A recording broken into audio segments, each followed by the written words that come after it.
Alright boys, how's all doing? Very bad, Right. All good. Good.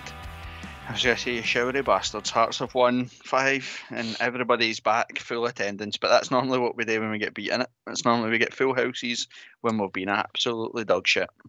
But welcome back everybody. How we all doing, Shanks? It's been about half a season since we've seen you last.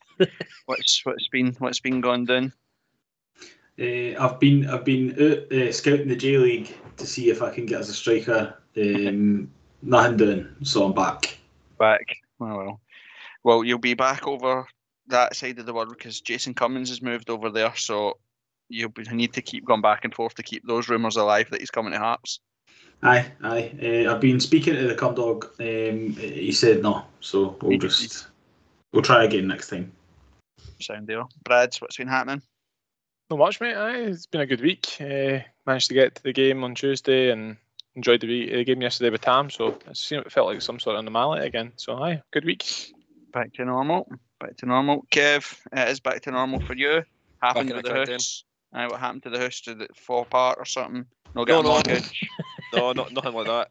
I just needed to resort back to my previous occupation and just to cover the mortgage payments. So we're all back up and running in the crackdown, so it's good. See if we can sort a GoFundMe to get you some curtains.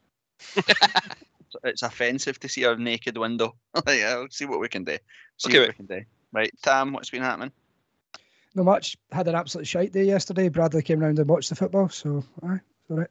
I ruined it for you. Taught you about how football works.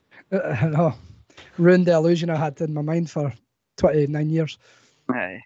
And then Ando, what's happening? Welcome back.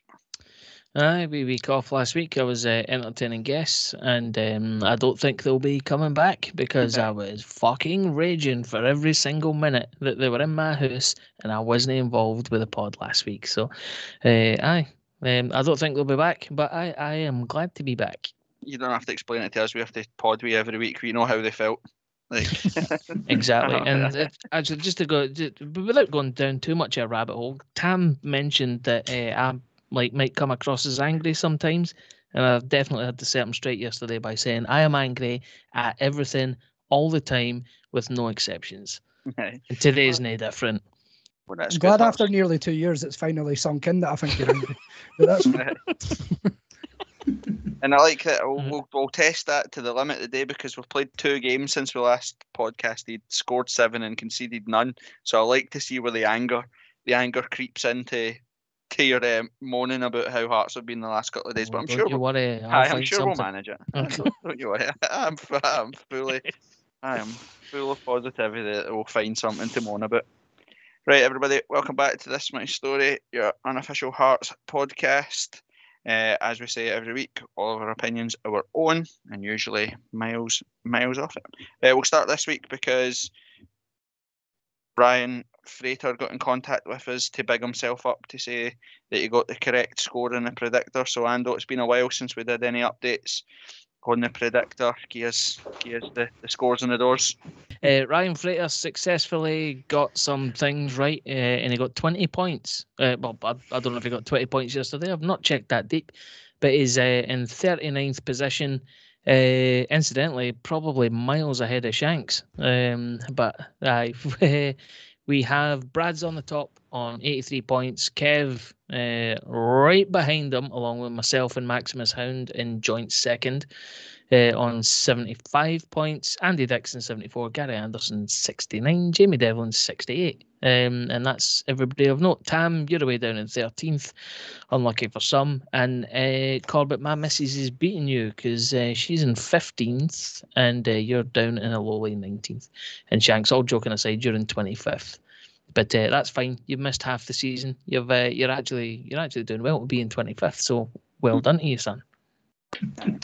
That's fine. So this week we'll obviously go over St Johnstone games. We'll talk about the cup game yesterday, our next cup opponents. We'll talk about the Celtic game, which is coming up on Wednesday. A few headlines. We've got a Shanks McCann. We've got Kevin McKenna's as players. And if we run out of things to talk about, Brad's just got a hunt down for us. There's your first one to edit out for you, Tam.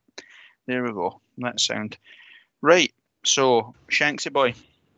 Gears a Shanks McCann for this week. Hello. Nice to be back. I've actually only been away 3 weeks, but half a season, I'll take that. Right, this week's Shanks McCann. Here we go. They came in cocky off an 8-game unbeaten run. We were off the back of a disappointing night in Europe. Scoring his only goal for the club, the big man opened things up with a belter from the edge of the box after Moose had come close. The second came when the gaffer played in the man from Merida. He squared it into the box and it was finished by the wee chav. They pulled one back by a class volley in the 90th minute. The wee pube even went to celebrate regardless that the away end was nearly empty. 2-1 to the Gorgie. Fantastical. We will definitely get that out onto the social media so that folk can have a stab in the dark to see.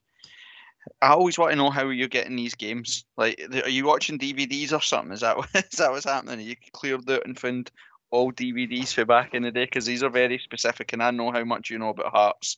So this has to have been like. And it's not a lot. Either has to have been on Amorous or Lets It Run, or in your absolute very recent history as to why you were doing it. But we won't go into it. Right, thanks, my man. Right, Kev. Gaze your Kevin Mckenna's as players. How many have we got, and what are we doing? Are we guessing now, or we come back to it at the end of the pod? We can. I'll give you it just now, and you can come back before we end the pod tonight, and I'll give you the answer. Okay, let's go. The Kevin Mckenna's for this week is initially brought in on a season-long loan, which he actually scored on his debut. He signed permanently the following season. Played a total of 40 league games for the famous, scoring 11 goals. A big money move to the West Midlands, went tits up, big time. He then floated around England and Europe until he settled down back home in Prague, finishing his career at FK Pribram. I wondered when FK Pribram would fucking show up on the podcast. I've been trying to actually shoehorn it in for the last 6 weeks. I can imagine. I can imagine, mate. Fuck's sake. 11 goals, that's what you said, Kev, wasn't it? Aye, 11 goals, 11 league goals, 40 league games. I thought you had more than that. But, fair enough. So what's that? He would have scored in 1 in 4? Get solid grasp. I've got it. There. I've got it. Brilliant. Just so that people know, and as a stay tuned to the end moment, we've got. Did somebody just open one of those? Did somebody just open one of those porn text things that you get stuck with all the time when it's like, open this, and you get done an absolute belter? Is that what's just happened here, right? Okay, Shanks, I told you your microphone is picking up everything. I hear absolutely every single thing happening in your house. Fuck's sake. Right. There's no point. We'll just move on. You've already been done. You can't fix that, man. You cannot fix that. What were we even talking about? I was just about to say something.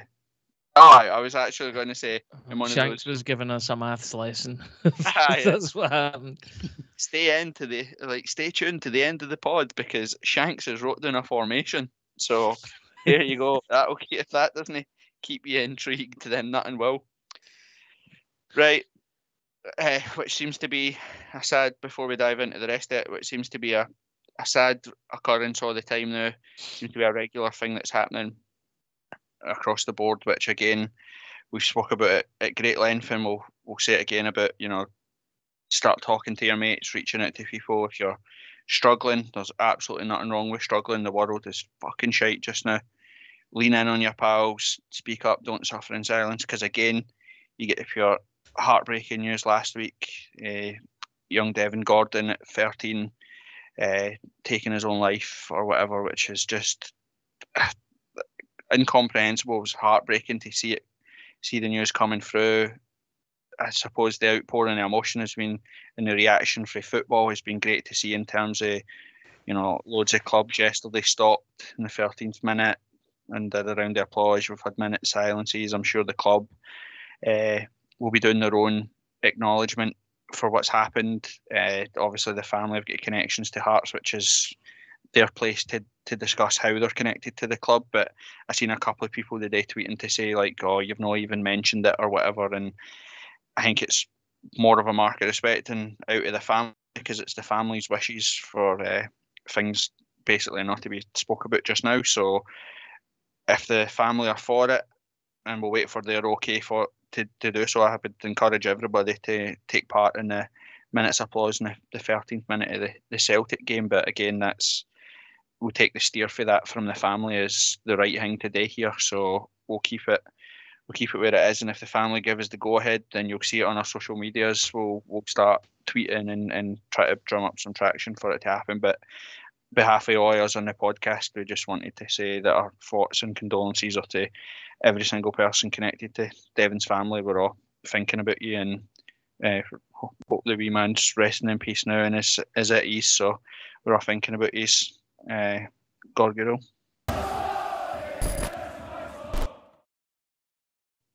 Headlines for the week.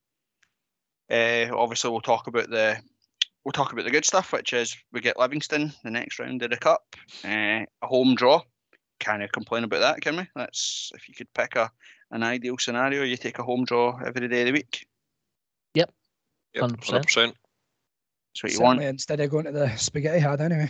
That's very true. We're going to talk about the emerging cup omens. Or we just no one want to talk about it. No, we'll just park that there, Corbett.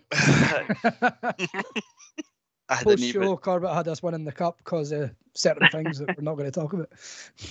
See, I hit send. Obviously, you've seen us a couple of times in loads of the other podcasts as well. I've been getting involved with helping the match day program by writing various segments for it or whatever, and I hit send on my one for the Celtic game. Ben was like, "Oh fuck! I have just heavily praised Robbie Nielsen for the amazing turnaround that he's had this season and his amazing record and all this stuff." And I was like, "He's literally going to get pumped by Auchinleck, and I'll be outside Tynecastle next week wanting Ridium, and everybody will be tweeting me saying, 'You fucking idiot! Why did you write that?'" So let's talk about the Omen. Last time we beat Auchinleck Talbot, we made the Scottish Cup final. The last time we played Premiership side in the 5th round, we made the cup final. The stats actually, the BBC shared them as well. I think it's like since we won the cup in 2006, we've only made it past the 5th round like 4 times, actually, and every single time with them we've ended in the final. It was in the match commentary yesterday. Whoever the guy is that commentates for BBC and Mikey Stewart were talking about that exact fact. Aye. It was so basically there you go. Not only have we got Europe in July, we'll be going with the cup in our hand as well. So you've got me to thank. You've got me to thank for that when it goes tits up. Right. There was some chat to be had around the cup game because obviously there was a certain exclusion from the matchday squad amid rumours that the club are about to accept a bid for him. So to keep his value up or whatever, they've not cup tied him. Anybody want to run the risk of annoying Rangers, Daz, and what I say anything? Tam, you got a thought on it? Since you hate everybody. Oh, I would 100% have put him in the matchday squad, and regardless if he had a knock or not, brought him on in 89th minute, 5-0 up. Doesn't matter, and fucking cup tied the bastard. But that's my point of view. Oh, that was brave. That was brave for Tam. I know. I'll be honest. And it's at Thomas Volka if you want to get in my DMs. I completely agree with you, which is if they wanks aren't going to pay us any money, then fuck it. Why bend over and take it up the arse off them? Right? Absolutely cup tie them. And you know what? Leave it until the 92nd minute. Oh, in fact, there was no extra time played yesterday. That's why I said that. But leave it like so he only has to put a foot on the fucking park before the referee blows a whistle. Fuck them. Brad's, are we being paranoid to think would it have been John Suter that's ruled himself out through injury, or do you believe the line coming out of the club that he was genuinely injured? Usually I would have believed the club, but I'm turned into one of you miserable bastards now. Tinfoil hat, and In my head, it's 100% him. The Craig Levine's got involved, hadn't he? He said something along those lines today, didn't he?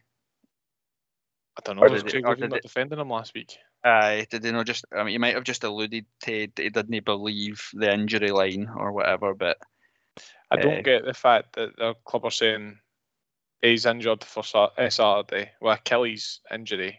Aye, but he's back. Should be fine for Wednesday.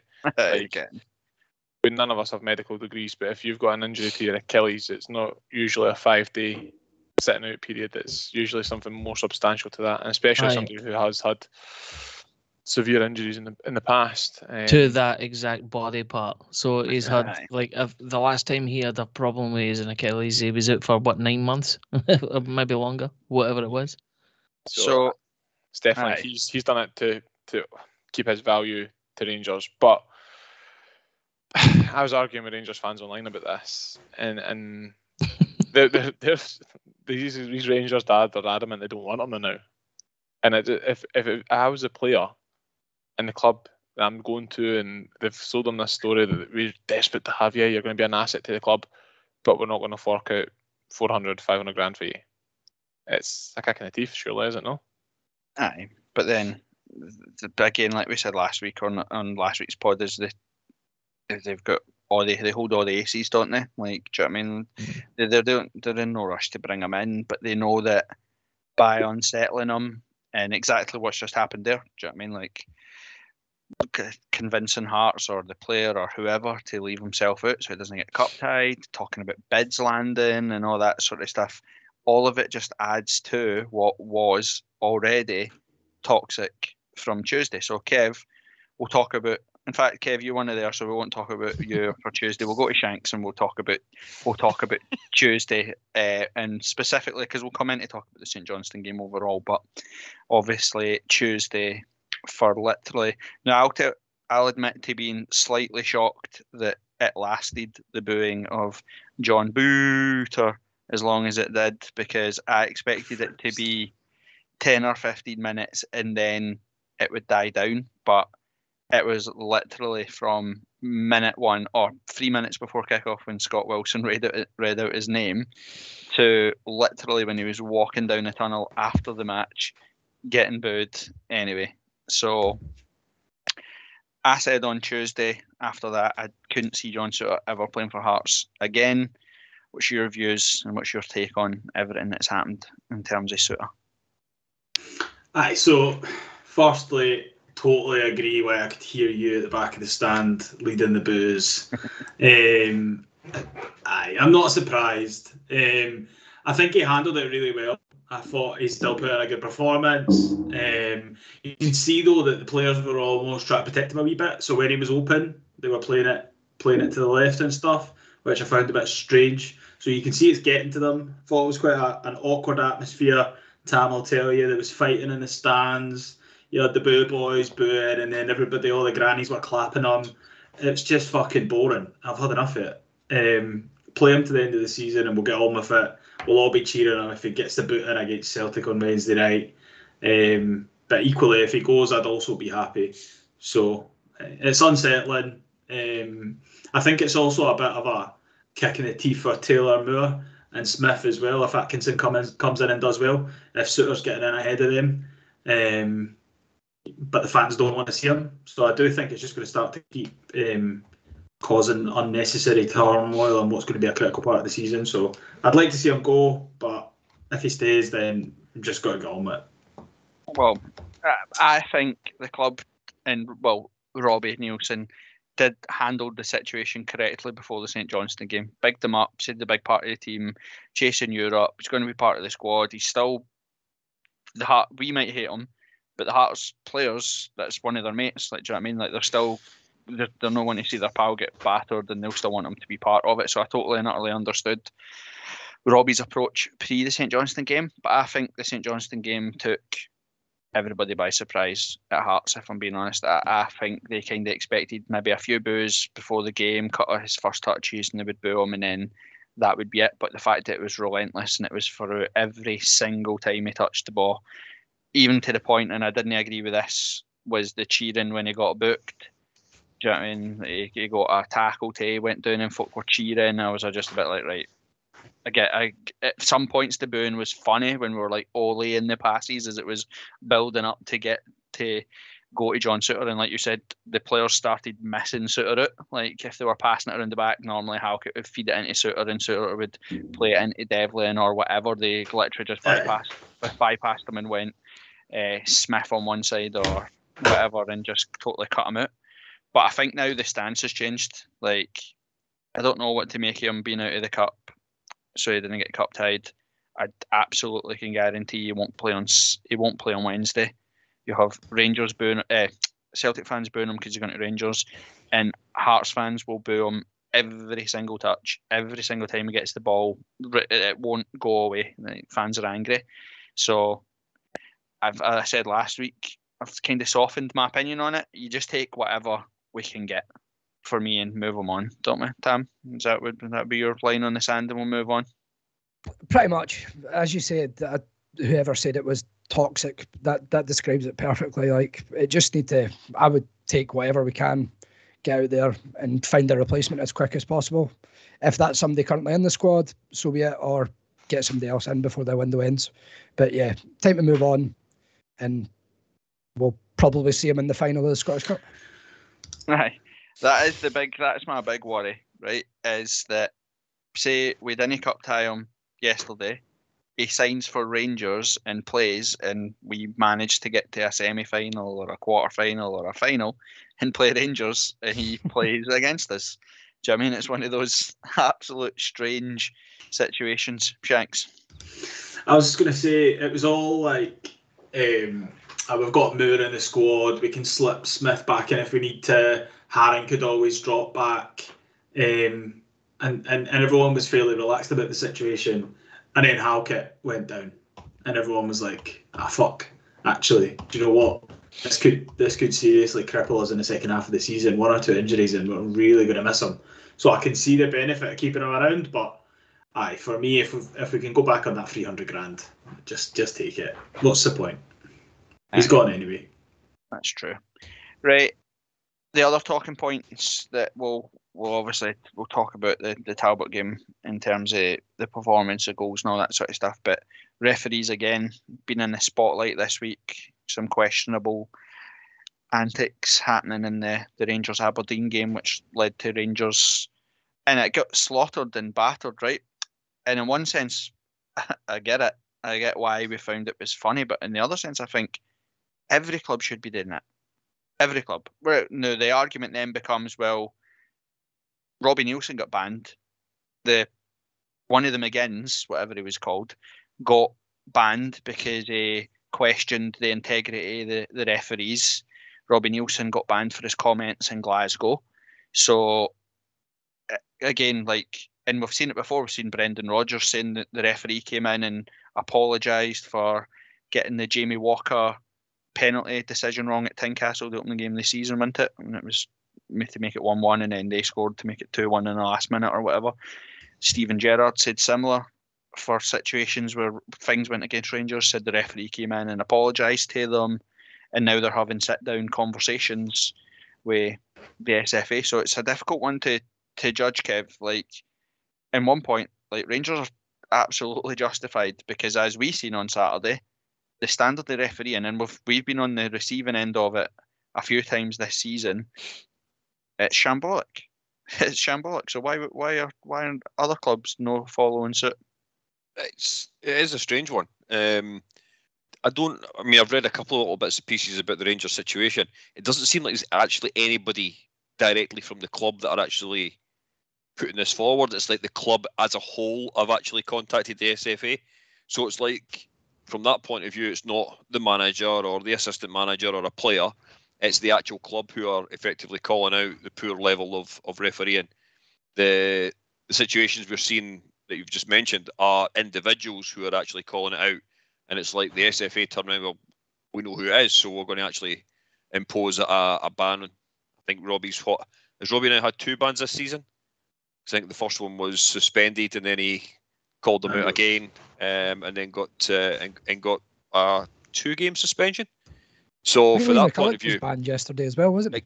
that was what I was just about to say. Is McCulloch's the next one who's now also been banned because he called it out in last week's game against St Johnstone, and he wasn't allowed to be in the dugout on Saturday, so he stood behind the dugout.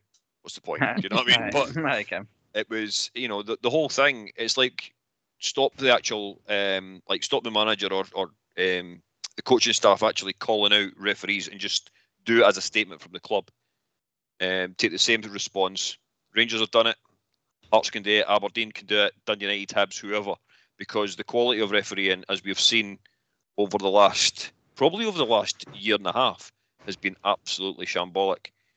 Can all think of various different decisions that have went, especially against us. But in the game in question, it was like Clancy actually had the card out before he even got to the situation and booked Ryan Kent.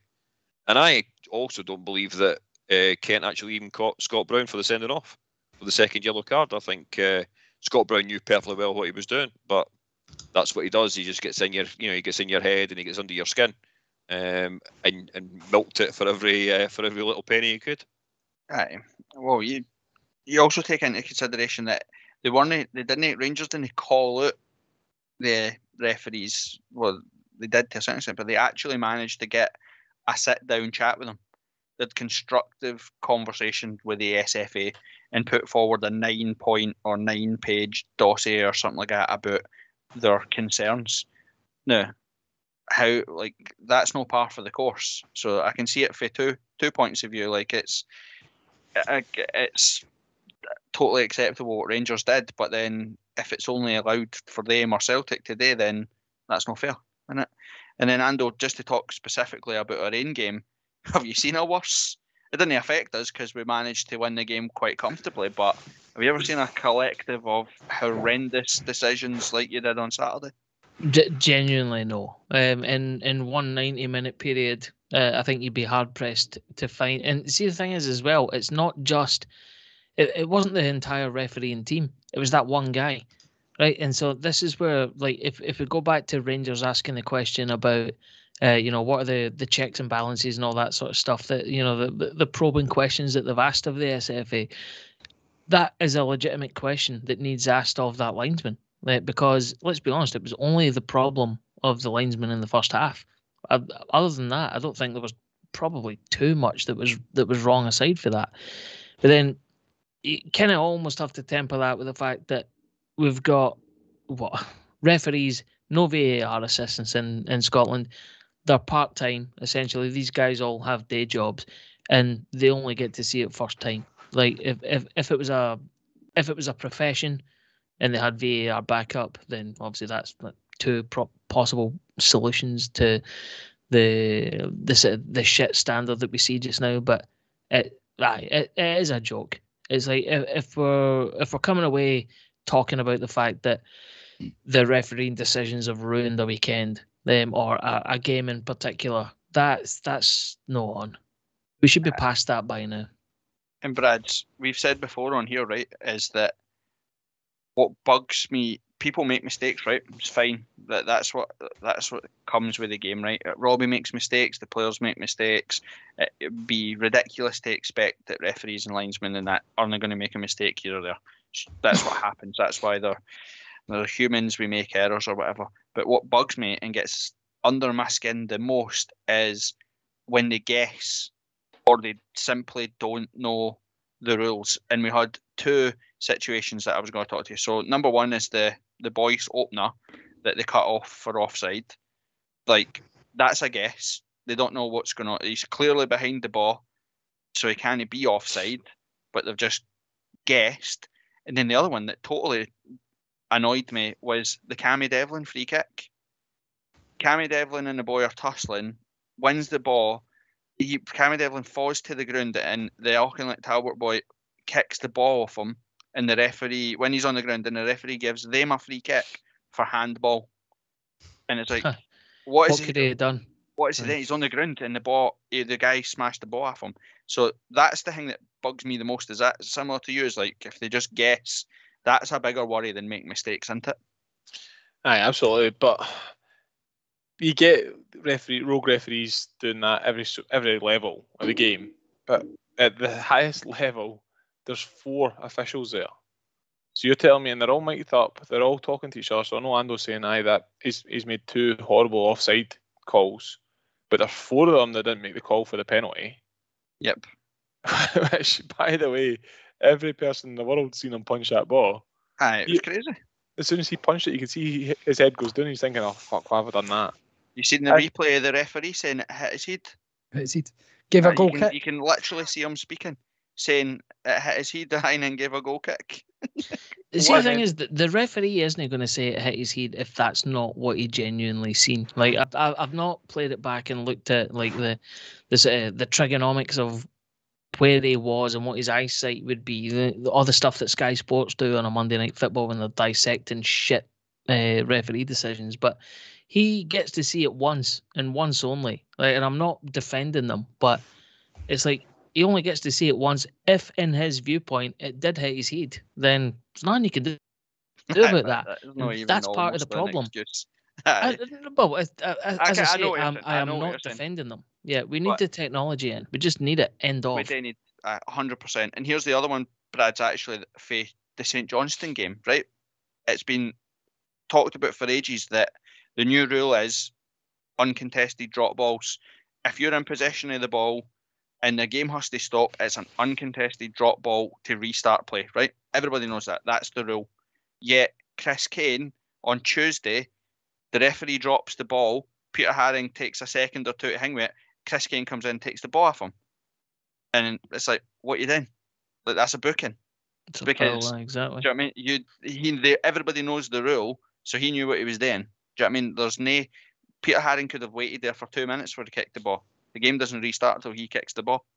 No, so, that's it. And to be fair, the referee didn't... He called that back there. That was just Chris Kane being a dick because he was bitter and... he was just being made a mug of, to be fair. So, but the players know the rules as well as anybody else. But the officiating just absolutely shocking. And to circle back to the Rangers one, I know Rangers are pissed off about the red card and everything, but how McGregor's in the park? No. That's fucking unreal, isn't it? It's honestly mental how he's still in the park. Aberdeen didn't even get a free kick. He didn't even get spoken to. Aye. And Rangers, as they did, what was the game with us? And it was a definite penalty for us, and then Rangers ran up the park and scored. Was it a 2-2? End of season one. I can't mind. Which Rangers game a tiny, and we had an absolute stonewaller. Answers on a postcard, please. It's a really good story, Brad. Come on. Someday I'll not like. I'm going to say Osmond So went through 1-on-1 and was brought down by the keeper. And then they ran straight up the park and scored. It seems to always happen for Rangers. You've just ruined my Shanks McCann, man.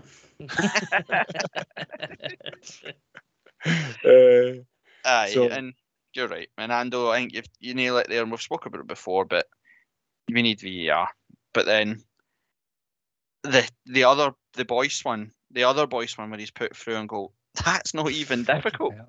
The thing that made me laugh the thing that made me laugh the most about that is the Auchinleck Talbot guy is blocking the linesman's view. Do you know what I mean? Who did they think that was?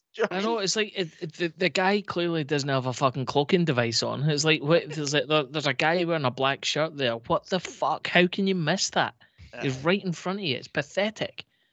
Not to mention, we should also have had a penalty on Tuesday as well. But aye, agreed. Those ones are a wee bit more difficult. That's when you start, like you said, you only get to see the ref. The ref only gets to see that once at speed of play and all that sort of stuff. So that's where VAR has to step in there. Like that's a mistake. It's an easy mistake to make. But the ones on Saturday and some of the other things have been an absolute shambles. So as we've said loads of times, let's get VAR in as soon as we can. Lastly, for the headlines, we talk about Joe Savage again and the shake-up of behind the scenes at Hearts and trying to make Hearts a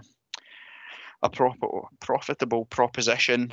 I don't know if he's played a part in it, but is it Roger Arnott? Kev, is that the guy? He's left now. He's been there for about 10 years or so, hasn't he? He's the guy that's been heading up the academy, and probably everybody agrees with this. Not done a great job of it. Given the facilities we've got, and the only real product that's came out of that academy and even then it's not actually the case as young Aaron Hickey. Yeah, good to see. Do we not buy him for Celtic? But well, he was at Hearts and then went to Celtic, but yeah, we brought him back. But yeah, it's exactly that. I think there's also another bit of good news around about Joe Savage as well, is him working pretty damn well with a third division team in France to get a deal for Nandule to head over the channel and back to France. I wasn't sure where you were going with that. I thought you were going to say, like, to get a pipeline of young French players in. I was like, no, please don't let that be the case. No. What the fuck? They seem to be taking the bullets for us, like, didn't they? They've got Demure and now they've got Nandole. We must have some YouTube package for them to like. Well, we gave them Lloyd Demure and they were in the second division. They're now in the third division. They'll be non-league France, French league by next season. But again, it's good. And again, like, we're seeing now in this transfer window, and we've seen some of it in the summer, is that Joe Savage gets basically free rein almost to continue doing what he's doing, because everything he touches right now seems to turn to gold. So if he feels that we need a shake up in the background, then we need it. And he's making an absolute mockery of us for being the biggest hypocrite wanks on planet Earth, as we're now the 23rd of January and not a single academy prospect has played any minutes for Heart of Midlothian Football Club this season in the league, and we haven't said a fucking thing about it. James this time McFadden last season you were on the BBC saying it, I remember. James McFadden can quote me all he wants with that one, but because we're winning, we couldn't give a fuck. Shut the academy down. As long as Hearts win, I don't care. There we go. But again, that's what I had all my stats ready for if Hearts lost on Saturday, to be like, get him out, Sharon. I want him out. Right, Tam, let's talk about it then. We've already discussed the John Souttar booing gate. We don't have to bore anybody else with that. Let's talk about St Johnstone. Started the league season for 2022 at home with a comfortable 2-0 victory over St Johnstone. What was your thoughts and your feelings on the game? We can pretty much just not talk about the first half. I think that's not worth talking about because it was fairly dull. Nothing really happened, minus that Josh Ginnelly penalty, non-penalty thing. Second half, great start. I was in the toilet for the first goal. Fucking shock horror. Yep. So I missed that. But on the replays, obviously brilliant for Barry Mackay and Gino. And then second goal, again, Barry Mackay. That turned the pace for Mackay. And then the composure to pass it to the Ginnelly. Brilliant finish. Well, as you have discussed, Xander Clark probably could have done better. But just great performance for them two in the second half, to be honest with you. Shanks, you touched on it briefly there about, I suppose when you talk about the first 45, you have to talk about the John Souttar incident. But it did feel like I'm not saying we deliberately stopped passing the ball or trying to play through him or whatever, but it did feel like we made a conscious effort to protect him for the crowd, and it felt the atmosphere was weird. We didn't have the intensity or the normal sort of patterns of play and stuff for the first half. Me and Brad's before the game were sitting watching St Johnstone warming up, and they were just, somebody was standing on 70 yards launching big balls over the top, and the defenders were like just headering it, and Brad was like, they're just practicing winning headers. Surely we aren't going to be going long and try to get Gino and that over the top and turning them. And that's exactly pretty much what we were trying to do. We were trying to go long and turn them, but it just felt like a pure weird first half, didn't it? I totally agree, and I didn't want to take anything off the result, but I do feel that Mackay has carried us there, and I know it's absolutely mental to say Gino's gone out, scored 2 goals, but crying out for a striker in that first half. Just the shape just didn't look like it was going to click at all.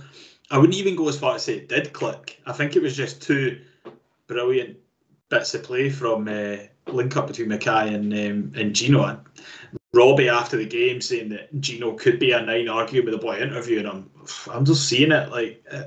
Just think maybe it'll work clearer. There was a game where he scored his first, even though Scott Wilson said that was his first for the club when he did score.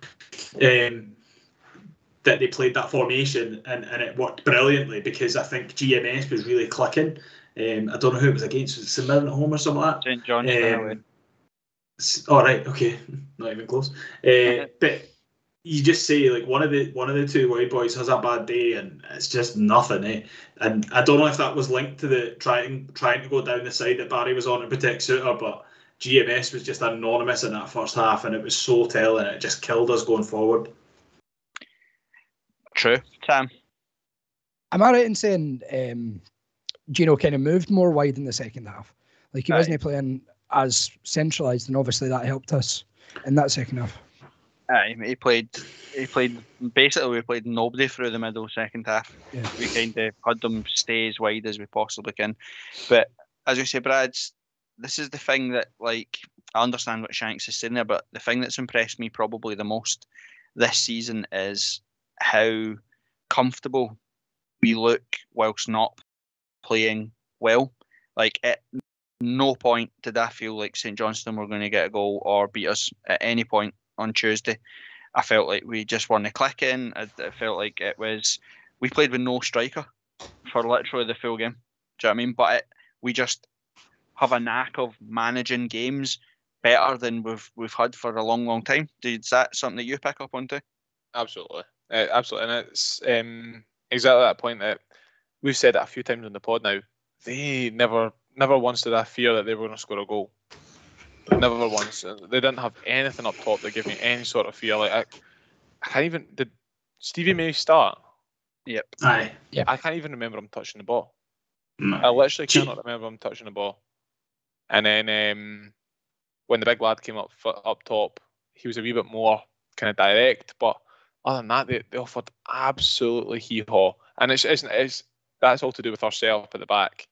And as we said, the first half, it's hard when you've got three wingers trying to play one through the middle.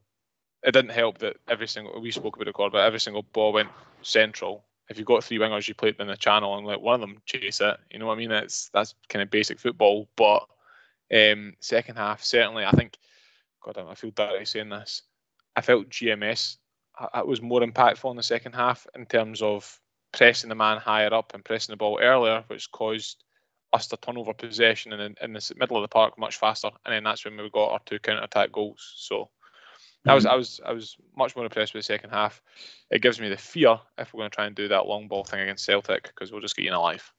I mean, I can't see us playing similarly against Celtic. The games we've played against them before this season would dictate that we'll probably try and get the ball wide and try and play differently, is what my feelings would be. But I get what you're saying, because that just plays right into their hands. Shanks. Is anyone else picking up on Gino, GMS, and specifically Devlin very hesitant to take a shot? They always want to take that extra touch edge of the box. We've had 8 shots on target, and I can't remember any of them. Had to watch back to see the 2 trickling shots from Mackay. It just feels like they just want so much space to actually do something. They're always looking to get rid of it. That is starting to get frustrating for me, and I think that's where, if you've got Boyce in there who'll feed off that, that's going to change the game. Well, we've said it for ages, is that it's not just them, it's a whole. Even Boyce is guilty of it as well. Like, if I had one disappointment for Auchinleck, is that Boyce didn't get a hat trick. It seems like the opportunity for a striker that's on form should have been sort of dying to get a hat trick, and I don't think he even had a sniff for potentially getting the third or whatever. But you're right, we're brilliant right up until the edge of the box, and then Devlin, Benny, Haring, although scores a good goal on Saturday, they don't. Gino, GMS, Mackay, Woodburn, none of them shoot, man. None of them shoot. We had there was opportunities as well where you're 25 yards out and St Johnstone they're guarding their 18-yard box. They're not coming out of shape. They're not coming to close you down. You could have just pinged it, and only Barry Mackay really takes ambitious shots, or Mikey Smith. They're the only two in the team that actual ping it for difference. And Ando, I'm going to come to you just because we talk about it. We just touched on him there, but Barry Mackay, Gino gets the plaudits because he scores the goals, but Barry Mackay is sensational, isn't he's 6 on legs. If we're talking from a Hearts point of view, the guy is absolutely golden. I can't remember the last time that he done anything even remotely wrong. It's like, I know it, not every pass is perfect or whatever, but I can't remember the time where I've seen him play in a Hearts jersey where he's been anything less than 7 or 8 out of 10. It hasn't happened, and he's absolutely brilliant. He's probably the absolute linchpin within our team just now. He makes everything happen, and I'd say he's probably our most creative midfielder, Tam. Mm-hmm. Forget about Peter Haring, but other than Pedro, who's on the score sheet and that. That's right. But you're right. Even in the first half, he had that pure mazy run in the first half where he like about 8 men or something like that, and it's just his way to pass, his ability to see a pass. He's got a good turn of pace. He's quick. You know what I mean? And he just gives us something that Gino doesn't have. He's miserable as well. It's like, see, when I look at him, he always looks raging. I'm like, you know what? You're a guy I can respect. I can get behind you because you look raging about fucking everything, and that's what I'm all about. So I'll go around the table quickly. When does he score his first goal? Do you want him to score it Wednesday, or do you want him to score it the following Tuesday? Oh, all right. Tam, you go first. Motherwell on Saturday. No. I'd take it any time. He deserves a goal just for his performances, and it's coming. You can see it's coming, but he probably on the second goal. He probably could have went to Cell, but unselfishly passed it to Gino to make sure it was a second goal and wrap up the game. So I'd prefer to see a goal on Wednesday just because it's... Can I ask a follow-up question, which is, if he scores his first goal, does that guarantee that we win that match? But he scores the winner in either game. That's the... There we go. Right, okay. If that's what we're talking about, right, fine. Personally, I'll say Wednesday. I'll say Wednesday as well. Yeah. Right, so 2 for Celtic. Shanks, Easter Road or Tiny?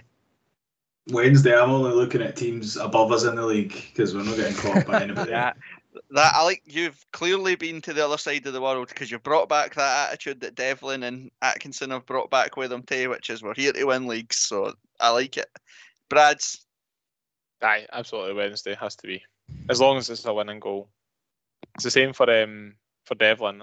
I know that will go mental if he'll score our only goal and they've got 7. He'll still go mental. But wait a minute, have you just broke your cherry? Is this the guy? I think this should be the first official by Brad's on the pod. We should have had like a wee celebration thing or something. By the way, can I also just say that we had a couple of emails? Is that Tam failed, and this is probably my fault because I didn't do a full listen back. Tam, there was 2 that you never bleeped out of the of the fucking recording during the week. Anyone that goes back and listens, we've had emails about it. Sandy, whatever his name is, and it was a... Sorry, Sandy Boss, man. Right. I just because I don't... It seems weird, doesn't it? I'm not that bothered about Celtic, but I know a winning goal in front of the away end at Easter Road, sign me up. Sign me up. No, to be fair, I'm man, not you up for that because I don't have a ticket for it. And I'll be at Tynecastle on Wednesday. I'm going to waste 6 hours of my life driving up and down for it. But unfortunately, because of the loyalty point situation, I doubt that I'll be in Easter Road. So I would rather see it at Tynecastle. What Corbett said though was his first goal. He can then go score his second at Easter Road. It's fine. Yeah, that's true. Well, I'm all for that, but it's true. Right, anything in the St Johnstone game that caught your eye that we've no spoke about? One thing for me, that first half Cochrane header back across the box, is he meant to play that to the back stick to Mikey Smith, or is he genuinely tried to header that in and you're sitting going, what the fuck? Nah, he never tried to score there. That's what was annoying about it. I think he was. He could have took it down and volleyed it, but he's did that. He he profited from a similar pass for one of the goals that he scored, and he's tried to header it across the goal. I think that was a header on goal, but he'd been taking his head in sort of tuition off of Nanduli. So from that point of view, it was no chance of fucking in the back of the net. It's true. Actually, Oh, go, I've missed that in the Shanks. I know you've watched Sports Scene the night, so you've got a notepad full of notes. So keep going. You're heavily focused on the first half, which I seem to like because it was the worst 45 out of the 4 45s that were played. So keep going. actually, I got it off Twitter. We forgot to mention Michael Smith's Ronaldinho moments. What was He that? does two like step over turns on the edge of the box. I don't know if it was the first half or not, but it was fucking. Yeah, it was. He was doing Cruyff turns and everything, man. I was like, what is going on? What's happened to Mikey Smith, man? Right, that was obviously Tuesday night. Like I said there, St Johnstone are gone. Just relegate them now. There's not a hope in hell they stay in this league. They're absolutely garbage. At no point did they look like they had a single clue what they were up to. They were pathetic on Tuesday, but again, like I've said a million times before, Hearts struggle. If you could have written a script for Tuesday night, bottom team of the league, no one in AGs, Hearts needing the points, all that sort of stuff. And that's what I'm saying. The most impressive thing about all it is just how professional it was. We looked never out of second gear and we won. And then let's talk about Saturday, because it was equally as impressive. Now, obviously, the caveat to that is it's non-league side, which is fine, but we were all on the live reaction last year to Brora Rangers. We understand how Hearts work, but I think we do the club a disservice to just say, but it was only Auchinleck, because for long periods of that game, if we play like that against any side in Scotland, probably outside Celtic and Rangers, they don't get anywhere near us. They couldn't handle how well we played for long parts of that game. And again, just because we kind of spoke about it there, but I just like Hearts better with Cochrane in the team. I think he just gives us something on that side of the park. I think him and Kingsley have got great understanding with each other. And to be honest with you, Atkinson was really impressive too.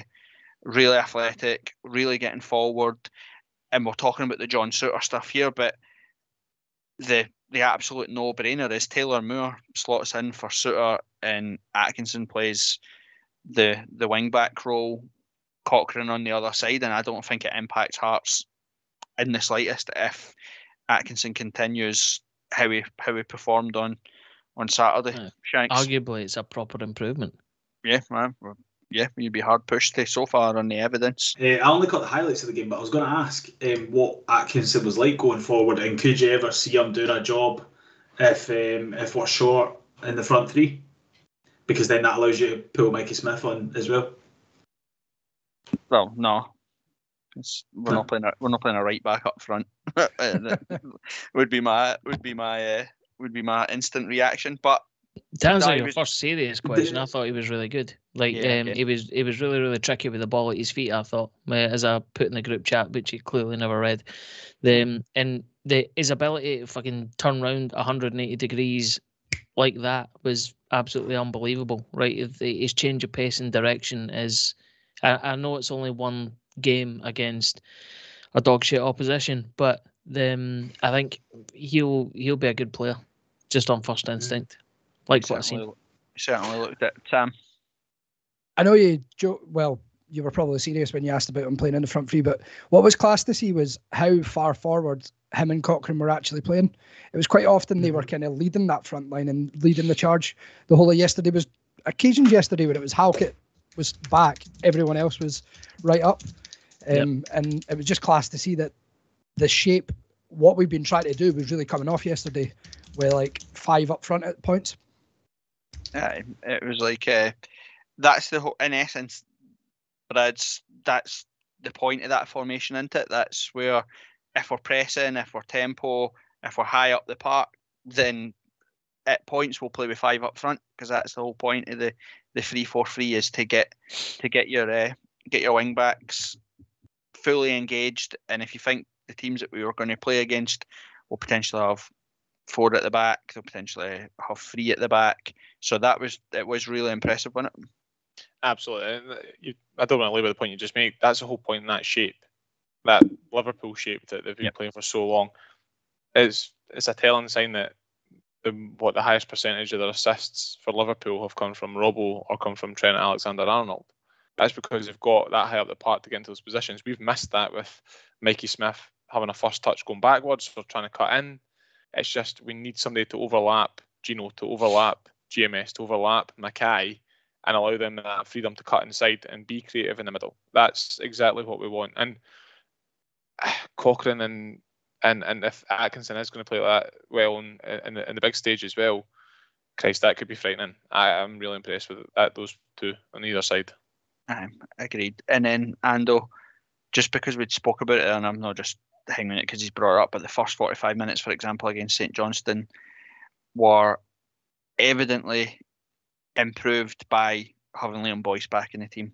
Like, it's no coincidence that we scored 5, but everything clicked going forward. That we just looked so much more fluid up front, and Liam Boyce just gives us that, doesn't he?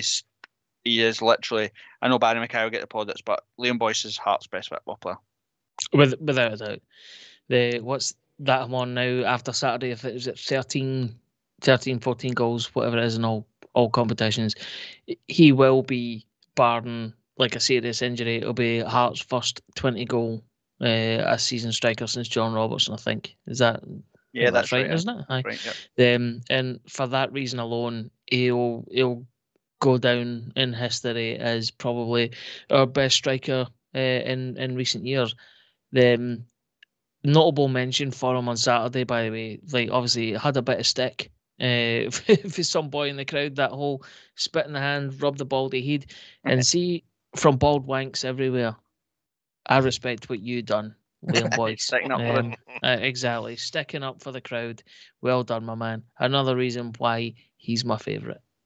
And Kev, like, again, it's not a criticism, it's a thing that Hearts have had before, but the one thing I'd like to see Boyce add to his game is sometimes I'd like him to be more selfish. You've seen it a few times where, same like Halliday had an opportunity to shoot, tried to slip in someone else, and Boyce had a couple of opportunities where he could have took a touch or took his man on and got a shot away, and they try the fancy pass or try to give it to Mackay to get his first goal and all that sort of stuff. You're looking for Boyce to sort of be a wee bit more ruthless. That would be probably the one bit in it. Just be a wee bit more greedy. Yeah, it is exactly that. I get it, right? It's the way in which they're starting to play football is little passes here, little passes there, but sometimes that's what you need. Because I think also there's been a couple of cases where the defence is expecting that little pass and try to feed it through or whatever, whereas probably because they've watched us and they know perfectly well we didn't take a shot from anywhere that's outside the box. So yeah, a wee bit more greedy. Was disappointing, as you rightly said, that he didn't pick up a hat-trick yesterday. He would have done, of course, had a linesman who made an absolute James Hunt of it. Yep. So yeah, definitely. Yep. And then I suppose the last thoughts on the game we'll talk about, Brad's, is Peter Haring again. Peter Haring is we've spoken about it at great length. We love Benny, we love Devlin, but Peter Haring's the best midfielder at the football club, isn't he? He's brilliant. He's absolute class, and I just like how diverse he is in terms of playing. So he's quite comfortable to sit at the centre back row and let the other boys bomb forward. He'll quite happily push up into the supporting the boys. He's just everywhere, and it's the one thing that bugs me is players not celebrating a goal though. But he was just, what did he do? Just light a fag, just walked away like casually, flicking it and knocking like a boy's face. That's how he didn't care. He was like absolutely caviar. He's just brilliant. It just so here's, I don't know probably where you're going next, because Benny was on the bench. Do you drop Devlin again? We've laboured this point, but does Devlin go? Does Haring drop out? Does Benny sit on the bench? Probably. The others can answer that if they want to jump in, but you don't change it. We've won 2 games and 3, 4 in the bounce or whatever with Haring and Devlin in the midfield. So for me, you don't change it. You keep it how it is. Benny's a great player and he's a brilliant football player and adds so much value to the team and all that sort of stuff. But he has to wait. Haring had to wait and take his chance and prove his worth. So Benny has to do the same for me. Anybody disagree with that wants to jump in to counter, or are we? Good headache to have, put it that way. It is a good headache to have, but then there's also one eye on the fact that if you look at the fact that Haring didn't really celebrate that goal, he's out of contract in the summer, isn't he? Like how long are we going to have him for? Well, there's the next one that I think Joe Savage and that need to work the magic way is get Big Pedro on a contract extension because we need him. Yep. Shanks. I know we'll get on to talking about Celtic, but I do hope that we don't see the three of them in the same team, because then obviously we're changing shape to suit, and I think that would be exactly the sort of thing you could see us doing. Hopefully not at home. Maybe if it was away, you'd try and go a bit more defensive. But as long as we keep the winning formation, that's the main thing. I don't think Hearts will change formation. I just don't see it as a thing anymore. You're right. Maybe potentially do it for a Celtic Clark or an Ibrox, but we won't change it for that. So my last thing we just got to give Talbot a mention was the fucking amazing interview with Robbie Nielsen after it, where the boy shouted, "Fucking fuck you, Robbie. I hope you get Hibs in the next round. You get fucking pumped." The BBC having absolutely no idea what to do. They were just like, all right, sound. So fair play. Right. I like Robbie's response, saying as a Hearts fan. Aye. That was fair play. And I wasn't even at the game today, so that normally would have been me. Right, Shanks, it's your moment. You've been building up to it. You've been miserable as fuck because you think Hearts are going to get pumped off Celtic. The floor is yours. Talk to us why we're shite, why we're all mental, and why Paul Hartley should be in a dugout. Go for it. So I've just got some kind of questions, but we've kind of covered quite a bit there. But I personally thought from what I seen of the game on Saturday, Halliday was absolute class. So does that then bring into question whether or not you prefer him over Cochrane? Let's start with that. They played in different positions. If anything, you prefer him over GMS, surely. But I think there's a reason that Gino's been rested there, and we have played Halliday. I would see. I personally can't see a front three other than Gino, Mackay, and Boyce. So I was just trying to find a space for Halliday, and I've popped him in ahead of Cochrane on that side of the park, as we've seen him play there before anybody calls me. Also had a fantastic game, to be fair to you. So, and we can, if anything can sum you up in the podcast, it's that. Just for people that might have missed it. Shanks, can you give your Twitter handle? Wants Andy Halliday to play in front of Alec Cochrane on Wednesday. It was a question. And then I was going to go on and say, so obviously you've already answered it. You thought Atkinson was absolute class. Can he handle going in ahead of Smith for the Celtic game? Presuming that Moore's still on the bench and Suter is preferred at the back. Would you put him in? Yes. Or you play safe with Smith? Yes. He's in there, is he? Right, okay. Anybody else want to argue that? I don't know if anyone disagrees, but I think that was. Well, go on, you go, Kev. I was just say I was impressed with him. Mentioned it already. I think it was Ando that said it. He looks very, very safe with the ball at his feet. He looks to be 2-footed as well. So from that point of view, if he needs to cut in, I know it was only against Auchinleck, but you've still got a job to do. And the fact in the way in which he took the boy on down in the bottom corner. And then squared it nicely for Cochrane in the last minute. Just showed you that I think he does actually have a little bit of something special there. And from that point of view, I don't see a problem in letting him start the game on Wednesday night. So the Devil, sorry, Corbett. Oh no, I was just going to say I think that there was two reasons we seen such a strong squad for Auchinleck. Was one, obviously, what happened last year, but two will be. It's no coincidence that Smith played in the back three when Suter wasn't playing. I think that's a long-term plan for what it is. I think Smith, Halkett and Kingsley will be the back three against Celtic on Wednesday, and then it's just a case of, well, who do you play beside Boyce and Mackay, and who plays beside Devlin and Haring would be my take on what will happen on Wednesday. Brad, what were you going to say? I was going to say the only caveat to Atkinson is we've only seen him against Talbot and he was not pressed once defensively. That's a massive change to Celtic when we're talking about the best front three in the league. None of them will play. And none of them will play on Wednesday. Kyogo's away, Rogic is out, McGregor's out, Jota's probably the only one. So is it Maeda? He's away with Japan as well, isn't he? Yeah. So again, I think it's a difficult one. Hearts have got a balancing act today because Celtic for 80 minutes against Alloa yesterday were everything that we've seen for Celtic: crude, passing, creating chances or whatever, and then Alloa score, and it's everything that we know Celtic can be in terms of at the back. And it's like what we did with Rangers. If we can attack Celtic, get on the ball, dictate play, and try them, cause them bother. Do you know what I mean? We've got to be clinical, and the way we play. Talbot got chances.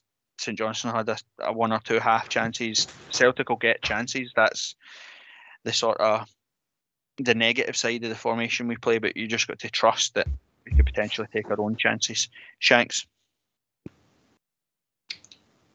What? I never put my hand up.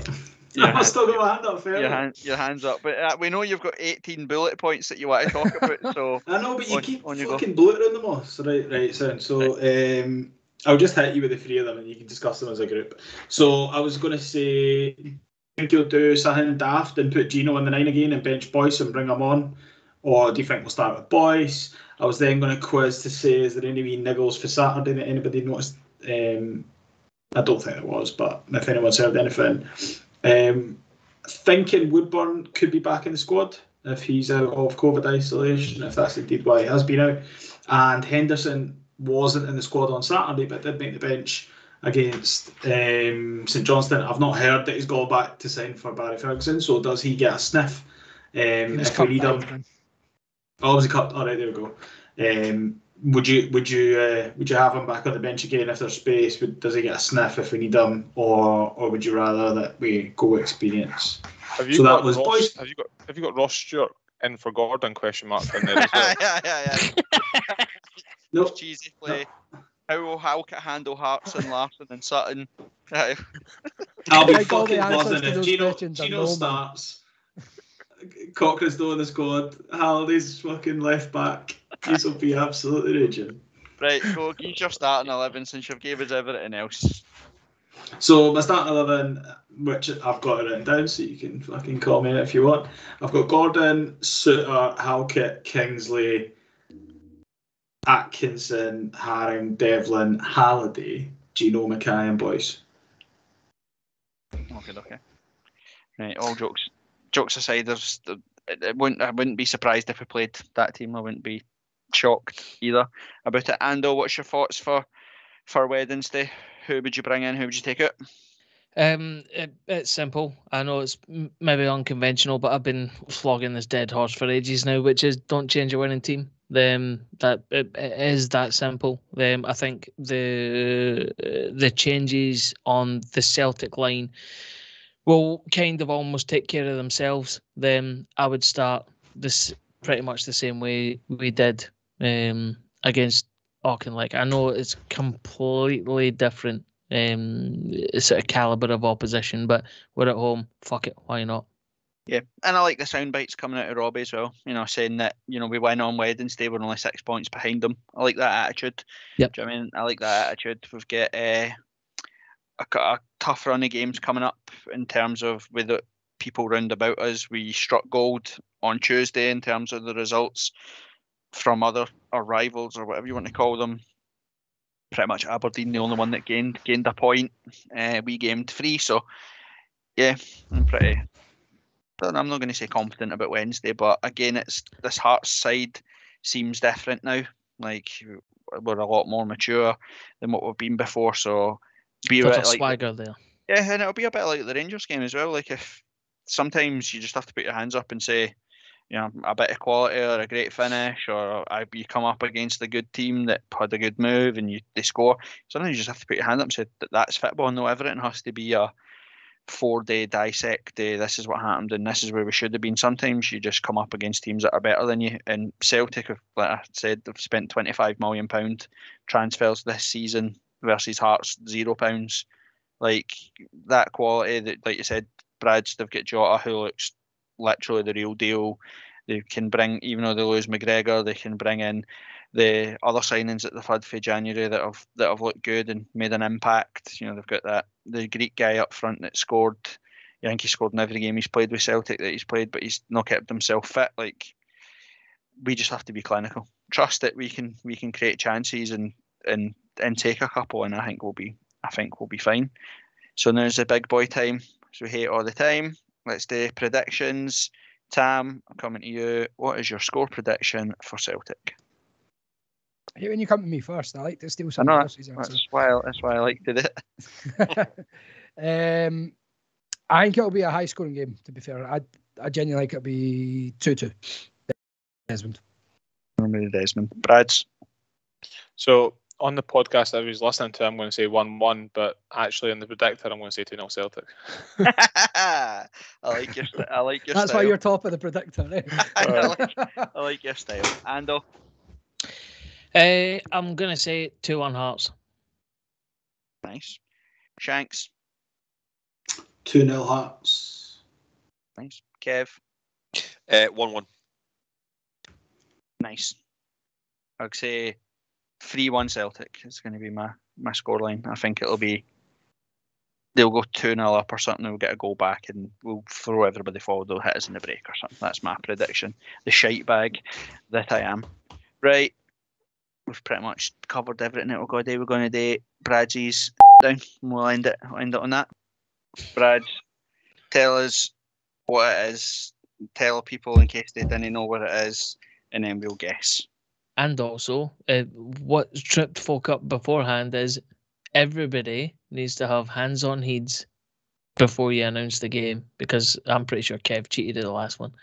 Never mind. Shanks is furiously Googling it right now. He's waiting. Every Hearts game since.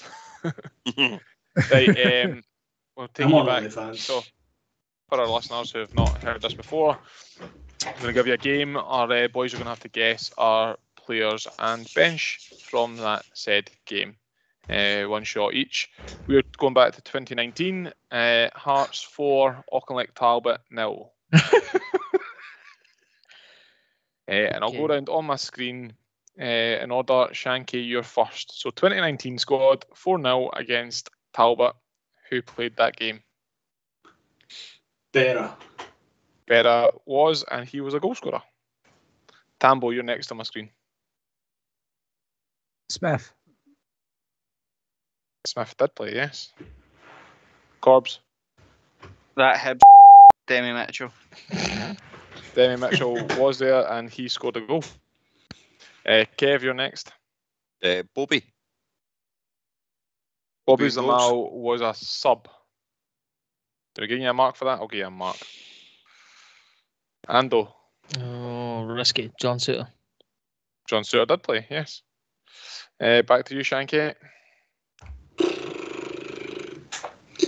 Machino. No. Tambo.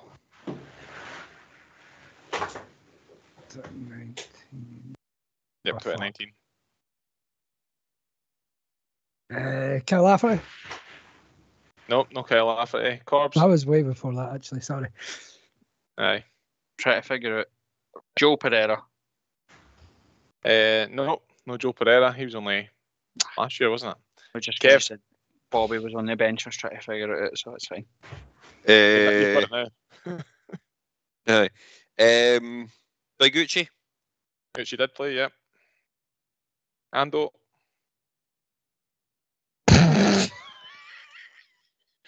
I'm fucking japping it. No, it couldn't have been him. Oh, fuck. We're still missing one 2, 3, 4, 5, 6 of the starting 11. That's pathetic. No, I'm tapping. Callum So- Tatum? No, he didn't play. Yeah, I can't. Are you passing, Ando? You're going to Yeah, take I a stab. pass. Look, count me out. Right, back to you, Shanky. Sean Clare. Sean Clare did play, yes. Mother. Tambo. Colin Doyle. Doyle was in goals, yeah. Thanks, Cobbs. Sam. Thanks, Sam. I'll just set you up. Sorry. No, you did. If it wasn't Pereira. Did Glenn Whelan play that game? No, he did not. Kev. Bozanic. Ozzy Bozanic was on the bench. Was he? Bench. Yeah, you're just naming all the bench players. Ando. Ollie Lee. Ollie Lee did play, yeah. We're getting there now. Shanky.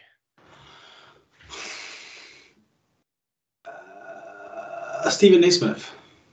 Nazy played. Tam. Jimmy Walker.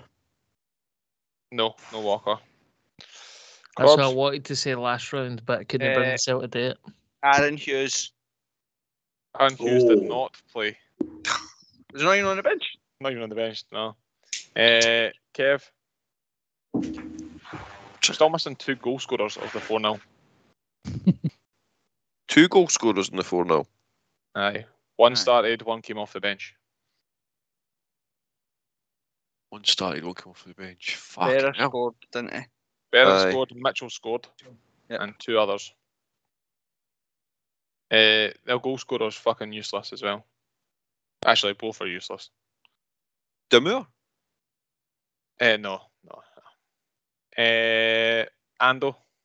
I'm fucked. I'm out. I've no idea. Jack. Don Cowie. I think he left in like 2014, 2015. I can see I know, but Corbett you said it stabbing was his useless. knives already. So I'm going to fucking stab that Shanks cunt. Damn.